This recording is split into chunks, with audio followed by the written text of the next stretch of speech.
دیمەنی بە خاکسپاردنی دووەم شەهیدی خۆپیشاندانەکانی قەزای کفریە.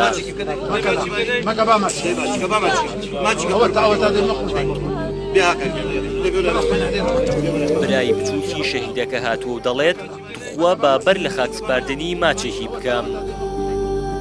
شڤان محەممەدی تەمەن 21 ساڵ کە قوتابی بەشی مێژوو بوو لە زانکۆی گەرمیان ڕۆیشت بوو بە دەسەڵاتداران بڵێت مێژووتان بشارنەوە و وەرن لایەک لە میلەتە بەشخوراوە بکەنەوە کەچی فیشەکی چەکی بکوژانی ئازادی و گەنجان لە هەناسەدانیان خست و خەفەت و مەینەتی بۆ دایکی جەرەک سوتاوی مایەوە. داواکارم لە حکومەت گەری ئەو زەلامە بدرێتە دادگا حتا ئەم مردن لە سجن نابێت. من هیچ کاتێ نەمگەرەکە ئەو زەلامە وەڕووی سەرزەمین بگەڕێت. ئەم خەڵکە لە تاو برسێتیە لە تاو قڕۆ سەراکریایە ڕۆیە خۆپیشاندانەدەن خۆپیشاندانەکەن هێز ئەمنی تەقەکەنە ناوێنە قڕکریاتە سەر ئەم خەڵکە.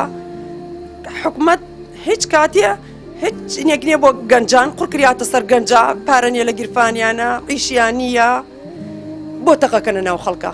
کەسوکاری شڤان داوای یاساییان لەسەر لیوایەکی پێشمەرگە تۆمار کردووە کە بە تۆمەتباری سەرەکی شەهیدکردنی کوڕەکەیانی دەزانن.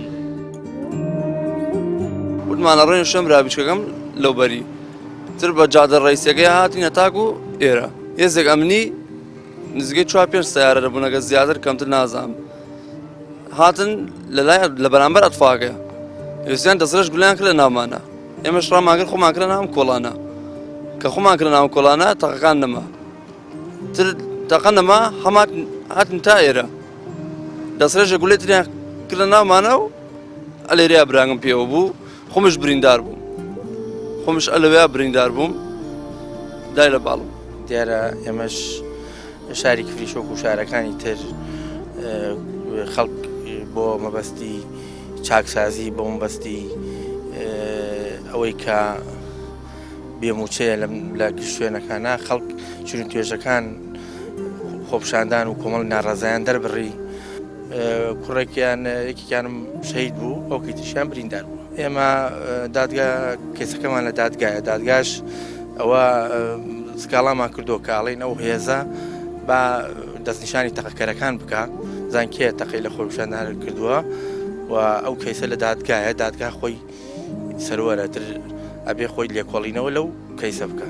قەزای کفری کە لە خۆپیشاندانەکانی مانگی دیسەمبەر دوو شەهیدی بە ناوەکانی ئاکۆ سەلمان و شڤان محەممەد بەخشی ئێستا ماتەمینیەکی قوڵ قەزاکەی داگرتووە. ئەو دوو گەنجە هەردووکیان تەمەنێک زەحمەت و ماندووبوونیان کێشا بوو تا بگەن بە زانکۆ بەڵام خوێن ڕێژەکانی نیشتیمان لە خەونەکانیان دایان بڕین و بە ئاسایی و ئاسانی لە چرکەیەکدا تەرمە سارد و سڕەکانیان بۆ دایک و باوکیان ناردەوە. دایک و باوکە جەرەک سوتاوەکانیش بەدەم ئاه و نزولە و دوعاوە دەپرسن ئاخۆ ئەبێت ئێستا ویژدانی بکوژانی کوڕەکانمان چۆن بناڵێن.